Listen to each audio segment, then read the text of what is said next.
Welcome to the Quality of Mind Transforming Business podcast, where we explore the game-changing understanding that can unlock new levels of performance and well-being in the workplace.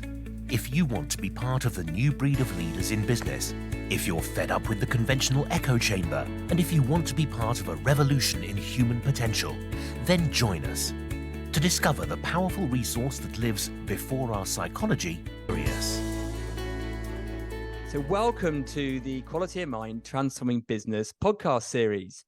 And we're back with a new episode. I've got another really, what I think is going to be a very rich interview lined up with Rick Cotgreave, who I've known for a couple of years because our paths crossed.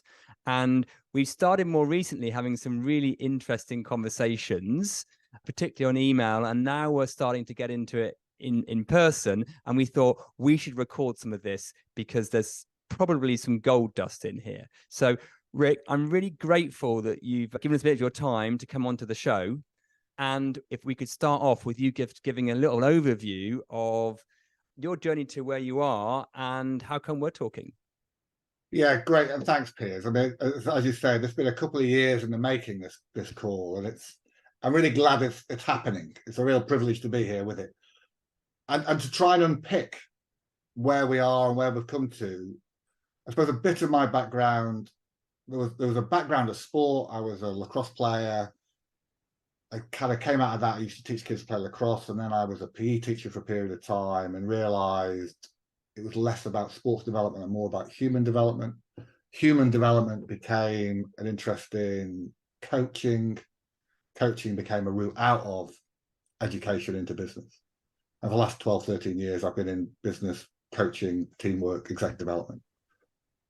But along the side of this has been this journey, spiritual journey, psychological journey, philosophical journey, just trying to understand the mind, which I think is where we come in together, actually. So I guess that's what I do. I day to day is playing around with this idea of what's going on within the human dynamics, within relationship to ourselves, relationship to other people, relationships in business, and how do we have a quality of life with quality of mind. So I think that's where we come to here.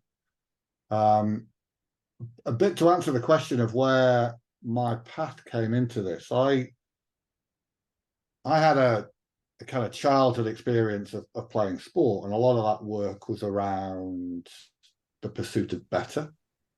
So it's very much a doing orientation, a outcome objective view of the world, get faster, get stronger, score more goals, whatever that might have been.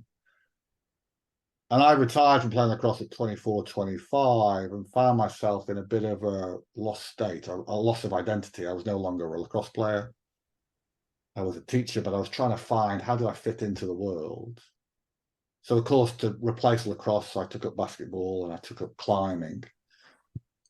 Climbing was another way of measuring how good I was. I could get better at it.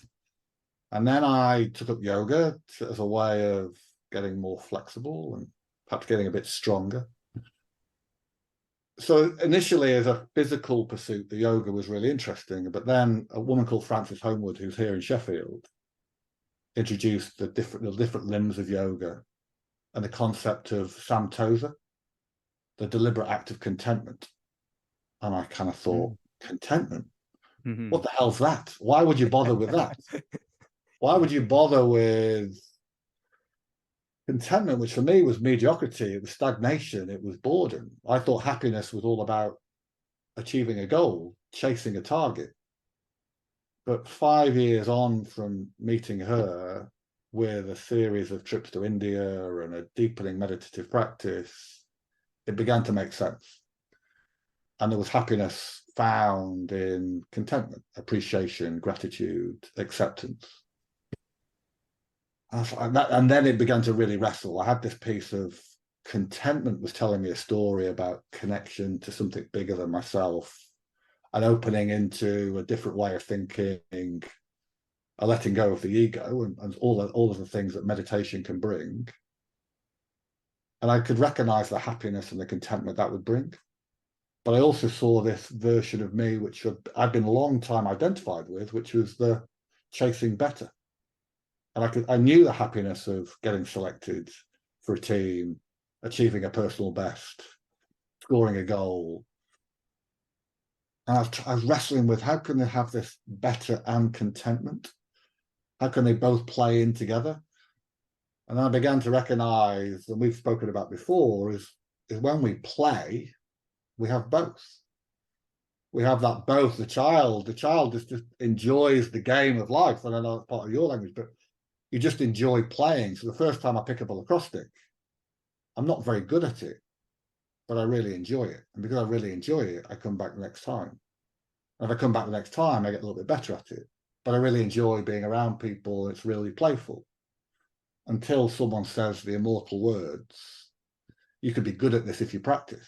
You could be good at this if you work harder. And then back into the conditioning of chasing better. So there's been a real journey since I've retired from lacrosse of trying to make sense of an identification with the chasing of better, achieve more, drive, more success, whatever those stories are, but a greater realization of this richness that's found in contentment or contemplative practice, or an exploration of something beyond just taking happiness just from the pursuit of an external goal.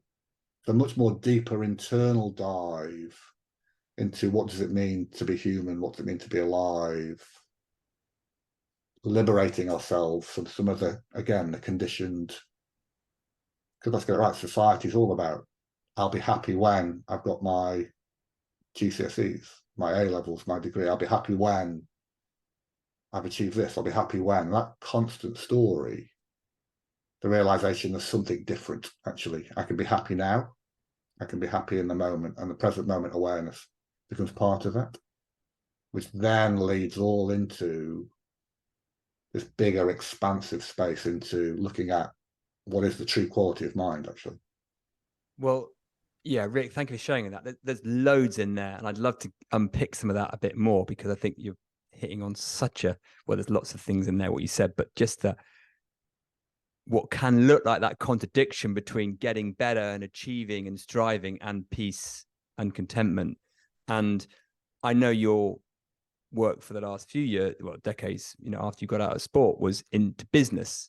And if we just take it from the business frame at the moment, I'm sure there's quite a few people listening that would go, yeah, I'm not dance with that too, so I want to achieve in business, hit my potential, hit my organization's potential. And sometimes that doesn't look like that. It comes with contentment. It comes with burnout. It comes with stress. It comes with balancing just from the business lens to start with, and then we'll get into it more fundamentally. What have you seen in your many years of working with businesses around that? Well, I think that's the perfect thing. I'd had this almost anti, view of contentment. I thought, what's the point of it? It's stagnation, it's boredom. But I'd been so conditioned to believe that striving was the only thing. I blinded myself to, you're right, it's also the place of stress. It's the space of burnout. That relentlessness.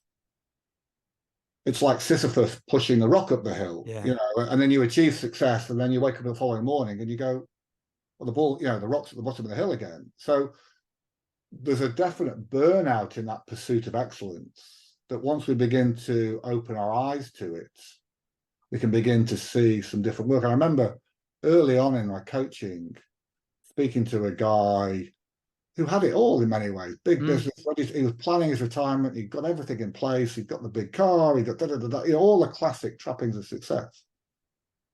And I found myself just asking the question, when was the last time you felt joy in your life? And it stopped him dead. And tears came to his eyes. And he's a successful, driven male figure, all this. But actually, suddenly, by asking him a simple question, when was the last time you felt joy?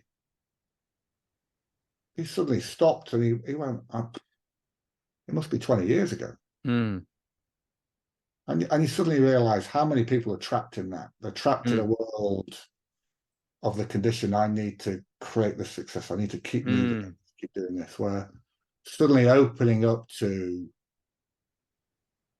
well, where does happiness come from, and why do I keep believing I'll be happy when I've retired or when I've got promoted? What would it be like to be able to embrace fully the life we're living at the moment? So let's make an assumption now that our listeners are listening because they've sort of twigged something already about, oh yeah, maybe it's not just about the endless seek of pushing the rock up the hill. So they're listening because they want to know the answer to that question, right? And the question they might be going is, okay, I've spotted that. I've spotted that just striving leads to burnout and stress, and I don't have. How do I have both, or where does happiness really come from? How would you answer a question like that? Well, in how many, like in a minute? Oh, I'll give you a whole 10 seconds. No, I mean, a couple of minutes, two or three minutes, because I think we'll probably bounce off that ourselves, Rick. Yeah. I think it's beginning to look, at, does your existing strategy provide you with what you want? Mm-hmm.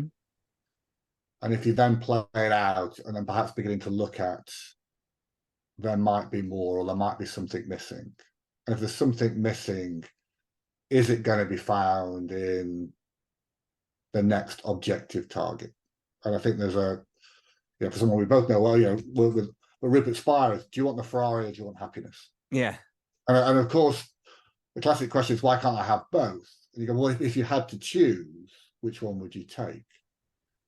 And then I think it begins to open up the question of, actually, the reason I was chasing that thing was the pursuit. It's not the objective target I'm actually seeking. It's actually, I thought the Ferrari would give me the happiness. That was my route to happiness. That's right. And then suddenly realizing I've got the Ferrari, and very quickly the kind of thrill of it wears off, and I want another Ferrari. And again, it's the constant seeking of happiness, when actually there's a realization, could we have happiness in the moment? Which can open up a different door into a different perspective and a different worldview. So I then think opens up a pathway to a much broader conversation. So we start to see that happiness is there, available, regardless to what we've got going on. And we start to see that it's sort of fundamental to what we are. It's the way I'll describe it, it's beneath our psychology. It's before anything else. It's innate in us, so that contentment, which I know you used to align to stagnation and not movement, actually is giving you a clue that you're in the space of infinite, whatever could come from that. So we don't have to seek happiness outside. We realize it's right under our nose. It's just hidden by the strata of our thinking and perceiving. So we then get into, okay, right, let's say the listener's still tracking us here. How do I have more of that? If that's the case, if it is innate, right, and it's there, how do I have experienced more of that on a day-to-day basis?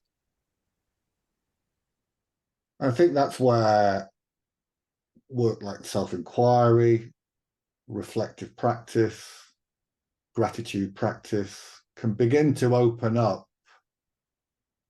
into a space that begin to recognize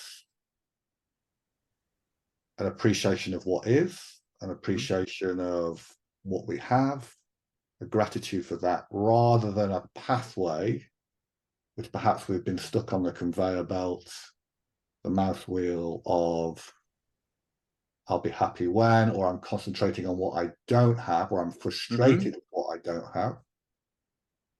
Can I be happy with what I do have? And that begins to open up again what is there prior to the dissatisfaction, prior to the striving, which may well be that. So we move away from lack and what I don't have and striving to seeing what's there already. Yeah. Right. And actually, we're not only just saying, although it is lovely to be grateful for what is in my life in terms of things I perceive and have as objects, but we're actually saying a little bit further back than that. Go and see what you have before, what I would call before psychology. Go and see what you are before the activities of thinking, feeling, and perceiving. And that space is a really interesting one, because I think a lot of people go, yeah, I can see I should be more grateful for the things I have in my life. I've got a family, I've got green fields outside me, but we're saying actually go, lovely to do that, but go even further back to see what am I, what is any of us before the activity of psychology.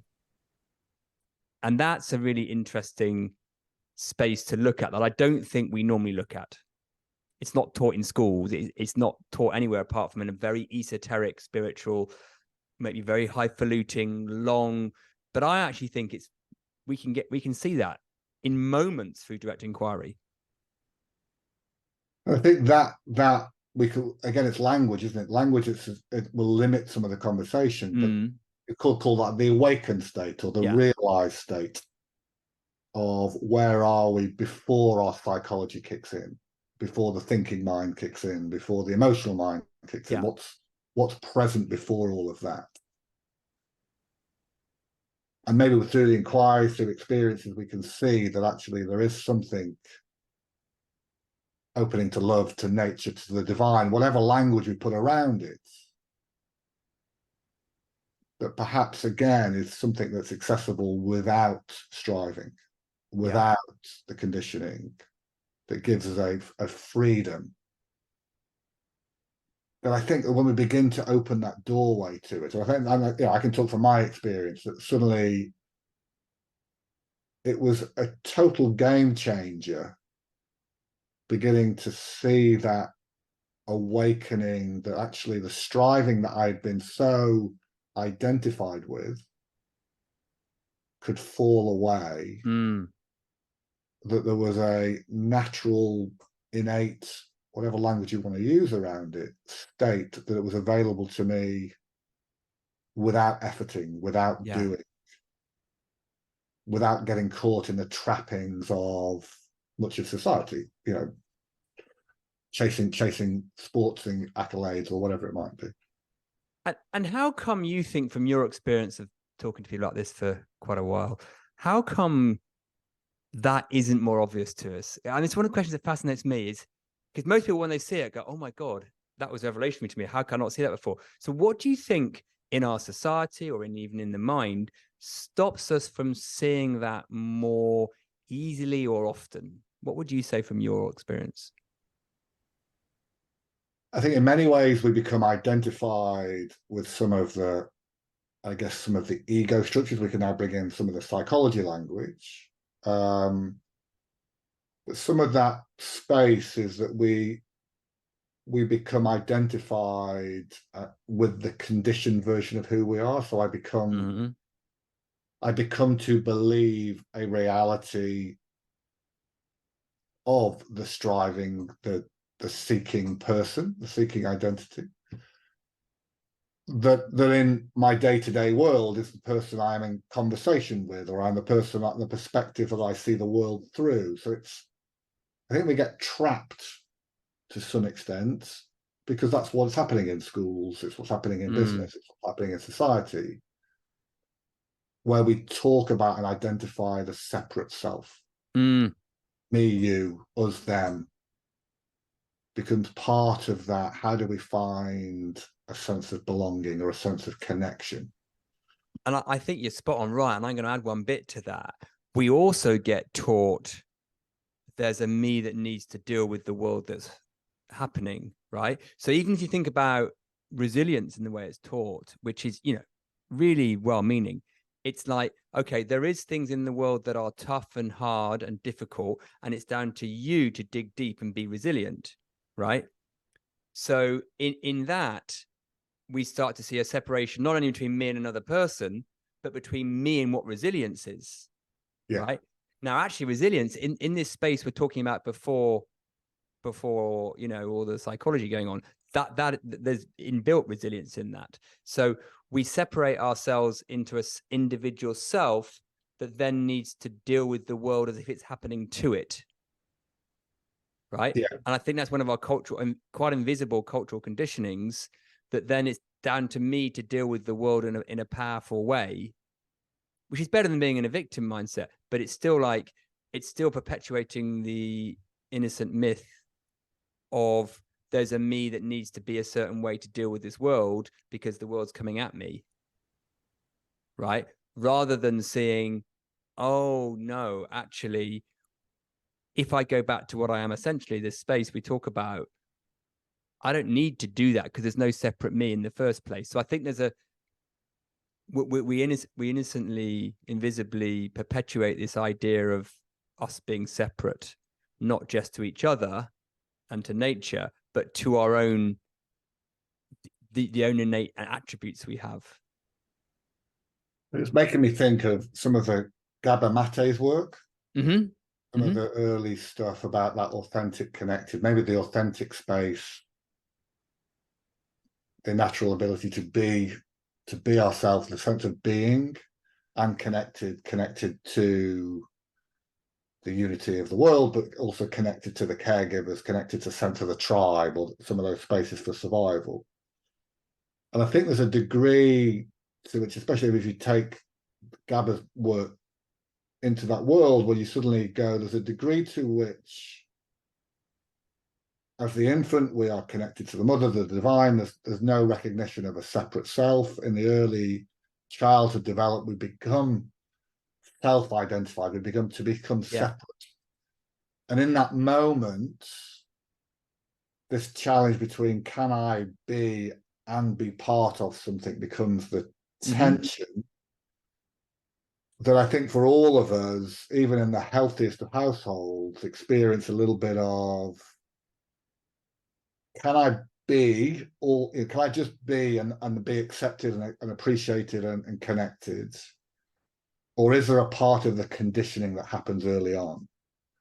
And that conditioning of, maybe for all of us, please be quiet, or please behave, or don't do that, or whatever it is. And the degree to which I'm only lovable when becomes the initial insecurity and the initial conditioning of, oh, I see, in order to feel safe,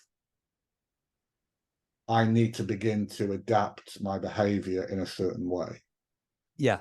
And that's really normal and conditioned, isn't it? And and it's all based on the presumption that I am a separate thing that needs to be loved, right? Yeah. So you don't, let's go back to the possibly what's going on in the mind of our listeners. We're going through this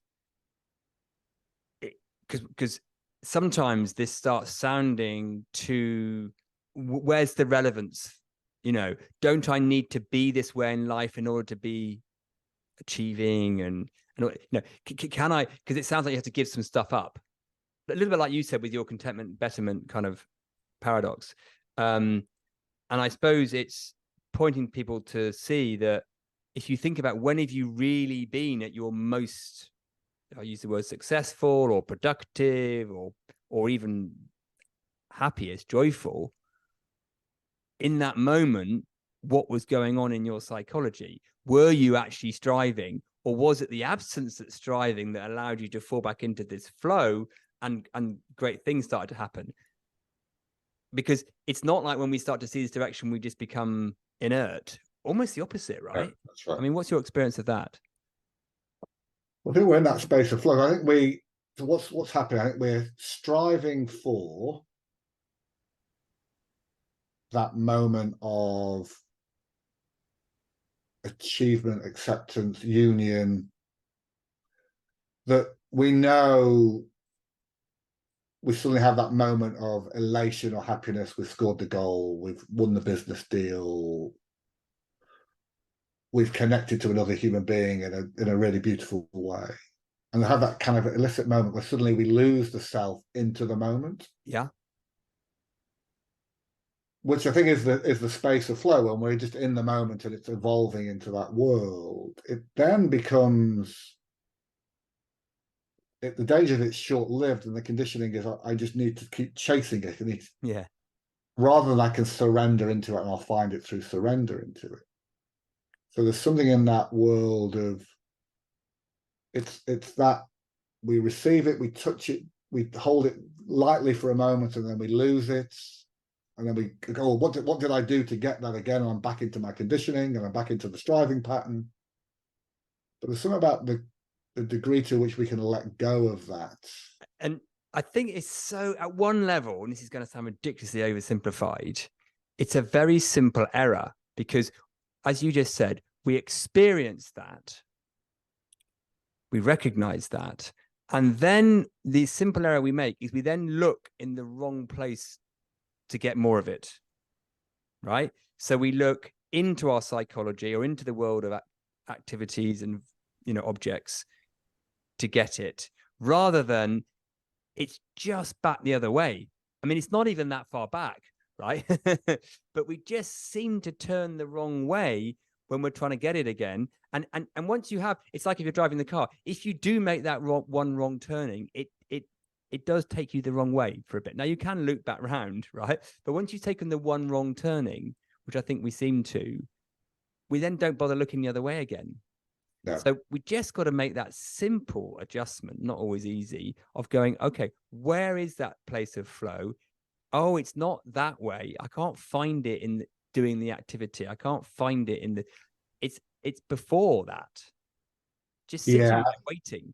Absolutely. And I think this is being versus doing. We Right. get trapped into the pattern of doing. It's conditioning. It's where habit patterns and conditioning can become addictions. We believe that we keep seeking this thing, hoping it will give it us again, and we get trapped into the doing action. Whereas actually, if we can give that up and just be, then maybe more is available for us. I also think it's a difference between play and work. There's a really interesting. So play in itself almost has no expectations. A child plays.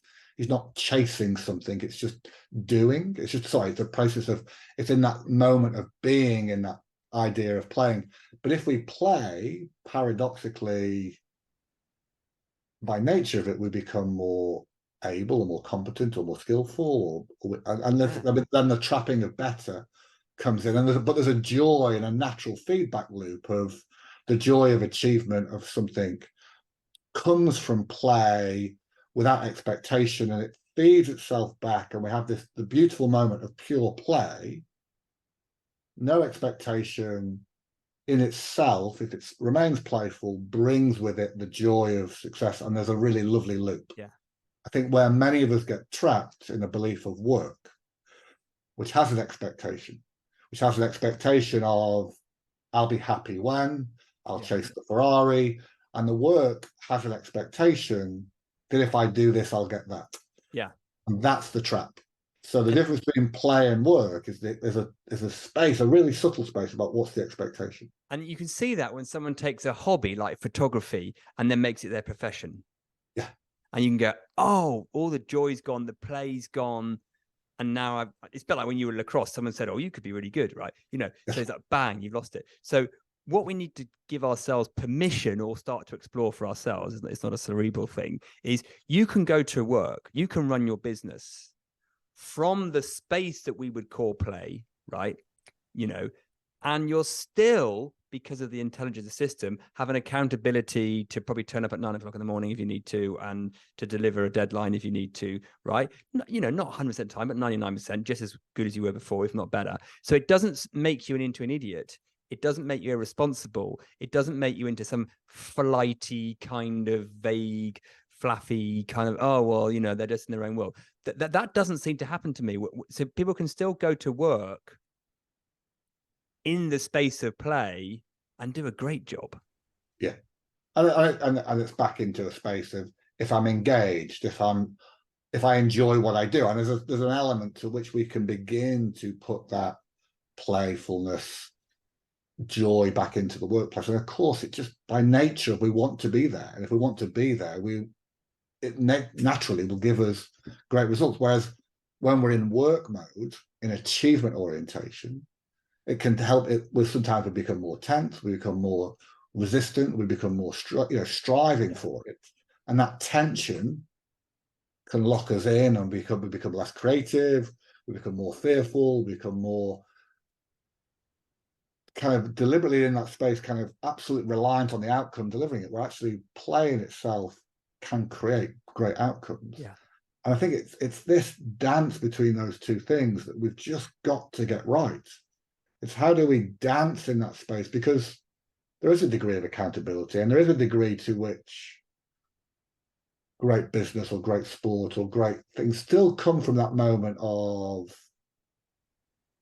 there's a degree to which that playfulness and that competition, striving together piece allows us to create brilliant outcomes when we're in that kind of playful exploration of ourselves. And that's exactly how we describe quality of mind. It's the dance and the flow in between the two, which we need in the game of life, particularly of work. And we're so over-indexed on the wrong side that we're trying to rebalance that. So, I think you've just described that really neatly. It makes lots of sense to me. So Rick, what we're saying here is that we can relatively easily recognize there's this space that we can be in, call it flow, call it play, where we have access to resourcefulness, peace, productivity, performance. And then in other times, we get really sucked down into our conditioning, the self, feeling separate, feeling unresourceful. Well, what's the relationship between those two? And how do you see someone start to shift the ratio of where they spend more of their time in their day? Yeah, I think there's something, I've certainly listened to your podcast before, and we've seen the conversation between awakened versus enlightened. We can see that element, the joy, the beauty, the innate nature of ourselves to be free from our conditioning. Yet, as we seem to navigate the world, the game of life, as you beautifully describe it, sometimes we recognize the value of the ego to allow us to navigate that space.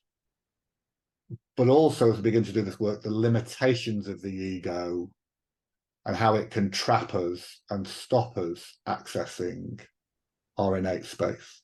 I think we dance between trying to understand those two states, that ultimately they begin to find a way of creating a closeness between those two states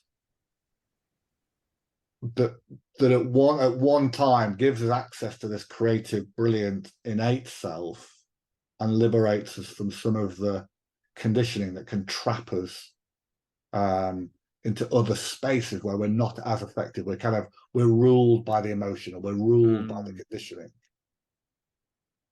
So it's a beginning to how do we help people wake up to realize the innate nature. At the same time, to what extent can we help people let go of or see a way of freeing themselves from some of that conditioning that might be trapping themselves in this striving, not good enough, not worthy enough, not capable enough world that traps them in that separate self? Yeah, I think you're right, because I think in both of our works, we don't just leave people at the kind of the profound sense of, hey, you are consciousness, you know, blah, blah, blah, blah. It's about how do we bridge that to psychology day to day, right? And you could call it the reality of what we are in the conditioned ego. It's how do you dance with that? How do you start to see that actually you start to see over time that they're not separate things. It's not like, oh, there's me in this peak state and then there's me in this rubbish. You start to see that actually there's a merging of those two, and then there's more grace and gratitude with the self when it does play out. You know, when I call those kryptonites come and trip us up, there's more grace and gratitude. So the suffering that causes is not as prolonged and as acute. Yeah. So the trough doesn't go down as long, and it's probably more V-shaped than U-shaped, if you can see what I mean. Yeah. More like the 3-year-old. We're still going to have them. But also you then the system starts to recalibrate, especially if we're able to iron out the kinks through some reflection or inquiry, they start to trip us up less. And you start to see, and this is what I find fascinating, this is a big shift for me, you start to see that the point of life, if you want to call it that, is to start to see that what is turning up in your isness, what is turning up in your perceptions, is there to be, is a reflection of where your conditioning is, and is there to kind of learn from and lean into. And the point of life becomes this lovely kind of dancing with the self doing its thing, catching us out and experiencing what's before that. And that's the whole point. And there's even joy. So it's not a journey of suffering, trying to get to some enlightenment. You're like, no. The whole joy in life is being tripped up by it.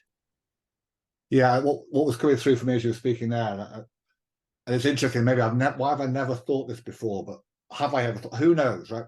Yeah. We are both awareness, consciousness, and human.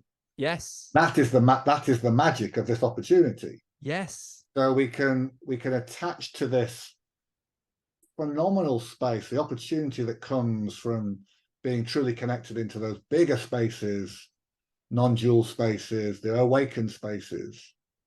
But we can really acknowledge the humanness of the experience of this life. Yes. And actually, it's the dance, as we said before, between those two states, that the more we can elegantly move in and out of those worlds, create union between those two worlds, then actually then this dance becomes the real beauty, the real opportunity of what we're doing. Exactly. And you actually enjoy being human more. So I often say that this understanding let you enable to become less of yourself and more of yourself at the same time.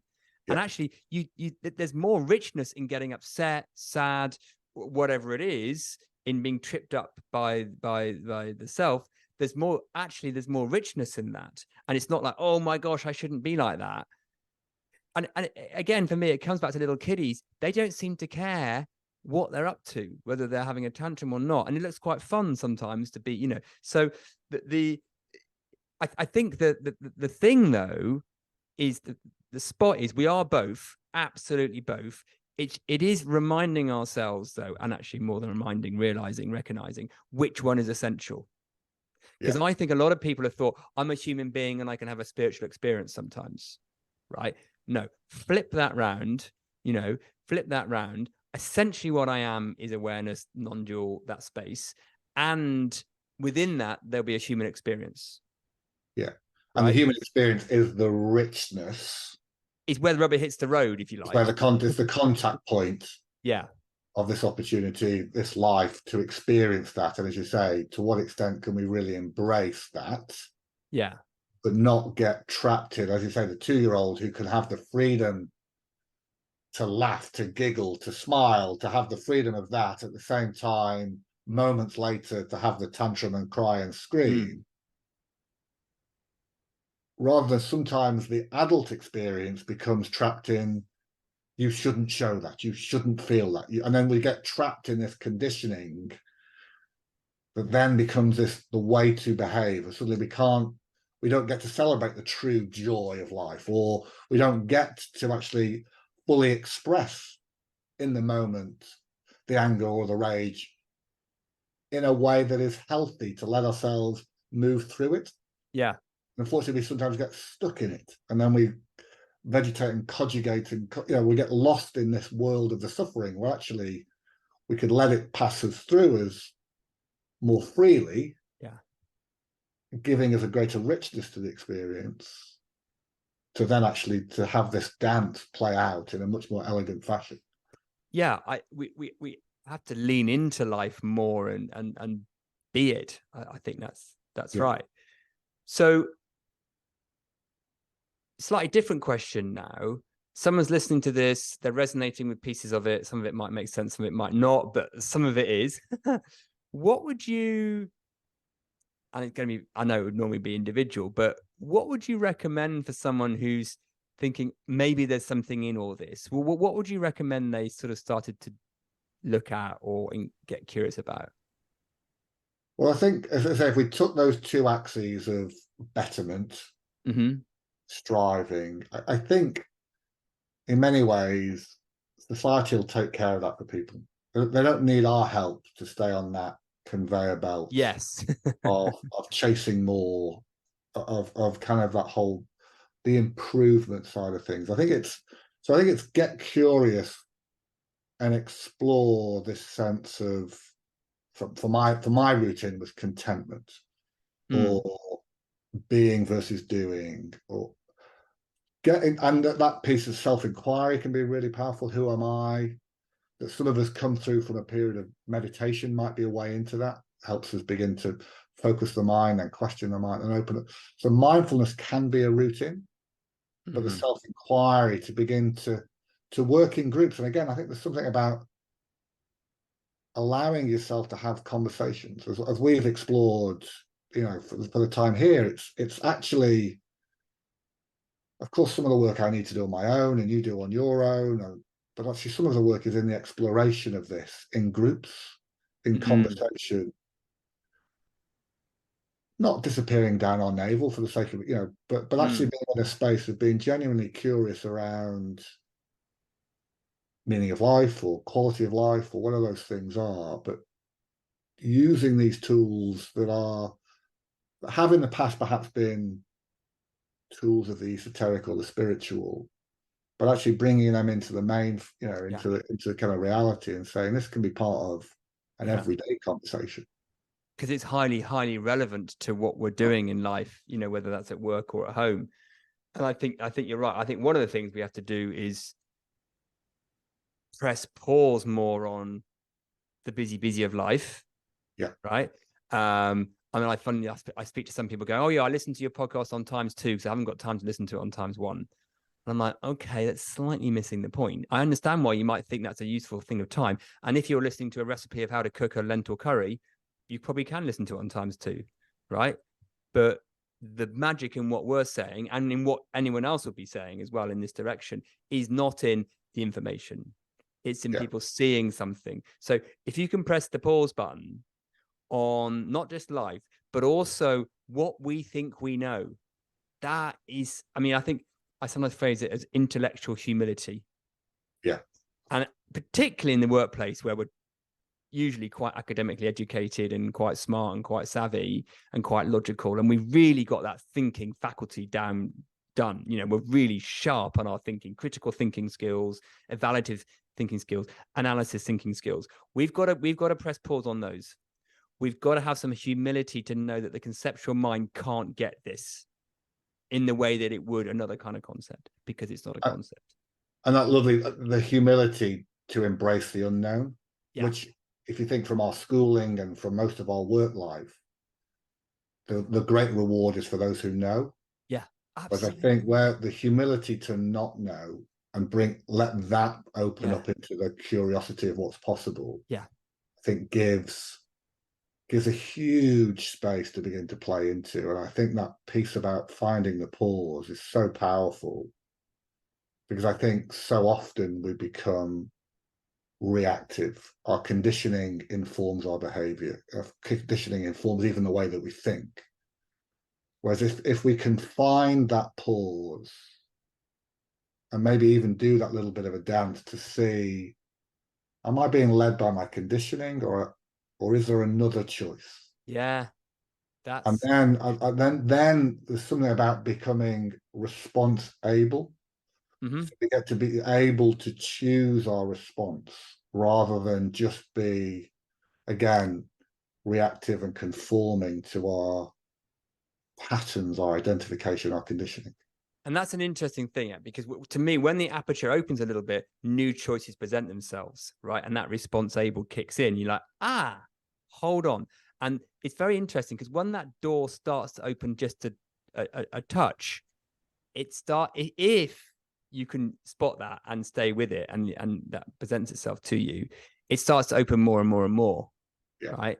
So I often find people with this, once the door opens a bit, it tends to open a bit more, and unless they get back into the busyness and press fast forward, not pause, right? To go to our metaphor.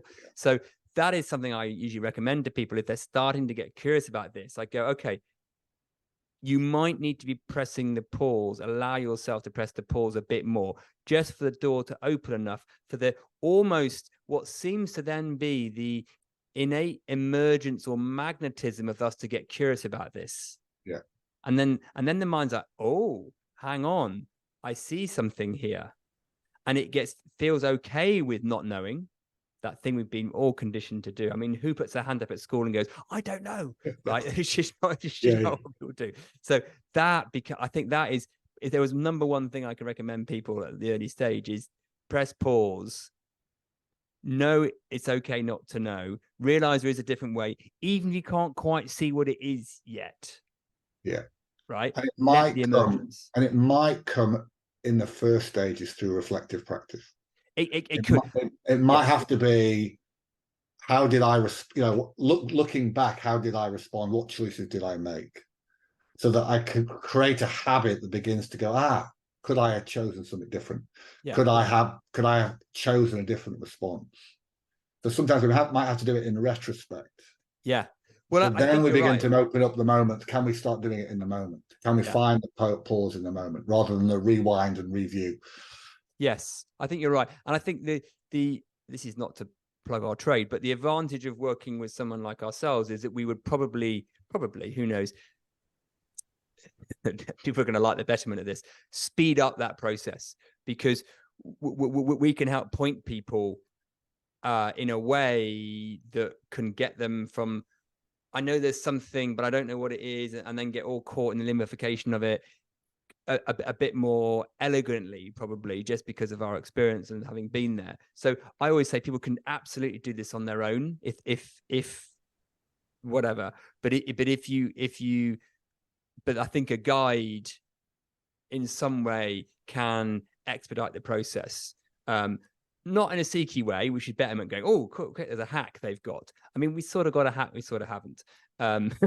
It's like, which is it? But it's the conditioning is quite clever at coming back round and sucking itself back into the model again. And some of that, I think, is just what we're talking about, isn't it? It's just an alternative perspective, and actually using a conversation with someone else with curiosity and inquiry, by its nature, brings a perspective to you that you can't have on your own. Yeah. Well, it allows the fertility for insight. Yeah. And just to reiterate, I know I say this in all my podcasts, but you can intellectually listen to the words that are being said here, but the magic happens when they're realized or they're insight, and when you see something about it for yourself. And that might be in very different words. You know, the words here are just the menu, they're not the meal. So, you know, it's a little bit like you said earlier. It was a lovely one. You just went, oh, I hadn't quite seen it in that way before. You know, just in that moment, you saw something, and you're like, oh. Now, what tends to happen is people get more. The likelihood of that happening for themselves increases once they press pause and they look in this direction. But it doesn't seem to happen so much before we press the pause, or some kind of pause happens.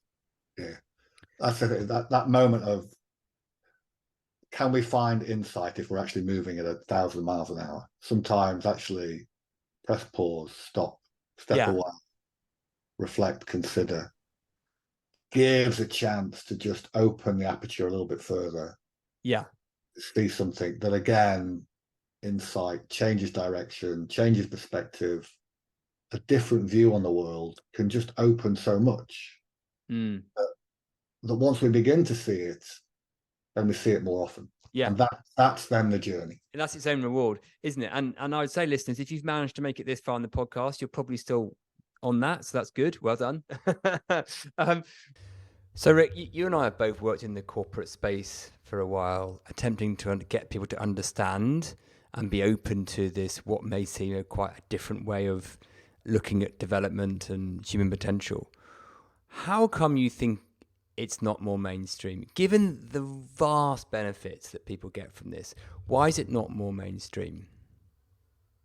I think there's something to do with this idea of the separate self, and often it's seen in competition with others, and that competition forms part of that identity. But in the main, I think it's down to people leaving that competitive space, almost that fear of losing the edge, that almost the separate self and the insecurity of the separate self can find that edge, that drive, or that motivation. But I think there is a place beyond that, and I think the important thing with this work is to recognise this isn't about losing an edge, but gaining a choice to stay within the separate self, and a choice to be in that wider, more open space of awareness. So I think it's not mainstream predominantly because of this fear of the loss of the identity, the loss of the separate self, the loss of the edge. The investment in that separate self, the investment in that identity, the commitment to the identification of the self or of the business. But to move beyond that, I think that's where this work really provides the opportunity. And recognise in that there's a certain amount of freedom. And that's, I think, the challenge and the kind of beauty of the opportunity is how can we open up people to see that, to make this way of thinking more mainstream and actually recognise just what it offers in terms of a freedom from a conditioned way of thinking or habitual way of thinking, to open up our thinking to be much more expansive and with all the world challenges that we've got in the world at the moment, more expansive in a way of how do we work together, how do we solve some of the bigger problems, sustainability, working in unity with other people. So that's, I think, the opportunity. Yes, I think you're right. I think people do think that they might lose their ability to perform in the game of life. They might lose their ability to achieve. And actually, to such an extent, I've even done testimonial videos showing that exactly the opposite is the case, is that when people have this understanding, they don't lose that at all. They don't lose their ability to perform. They actually perform with more ease, grace, and resilience. They may stop doing some of the things they didn't want to do, but they certainly don't lose their edge. They almost gain it. So it's a fear that's very unfounded. And I think for some people, they don't even look enough to know whether that might be the case. They just think this stuff can look too woo-woo, esoteric, intangible. It doesn't hit them at the conceptual markers that most things do, so they shy away from it, which is a shame because it really doesn't take long, maybe half an hour of properly listening and being present to find out that it's not that at all. So yeah, I think you're right. It is such an opportunity for the corporate space to start to see this more, and let's fingers crossed it starts to happen. Rick, want to kind of wrap this up and put a bit of a bow on it. Any sort of final thoughts that you might leave a listener with, just as we bring it to a close? Well, I think that word, stay humble, embrace the not knowing, stay curious, just keep exploring, it's not striving for it, it's almost surrendering into letting things begin to open up for you. But I think that combination of humility and curiosity can really open doors that perhaps the striving, the hard work won't let you see. So it's the pause with humility and curiosity that I think will give and keep giving, from time to time. Neat. I love that. I think that they're so important. The curiosity, the pause, the humility. Yeah, I couldn't say that better myself. So, Rick, thanks so much for giving up some of your day. I've really enjoyed the conversation. I'm sure some listeners have. Is it okay if we put some details for you in the show notes if people want to reach out or anything like that? Of course, absolutely. And thanks, Pete. I'm glad we've made this happen. It's taken us a while, but I'm glad we made it happen. So thank you. Good. So listeners, I hope you enjoyed that. And as usual, have fun being curious and catch you next time. If you enjoyed listening to this podcast and want to know more, check out our website at qualityofmind.biz. And also feel free to reach out and leave us a review or a comment. Until next time, have fun being curious.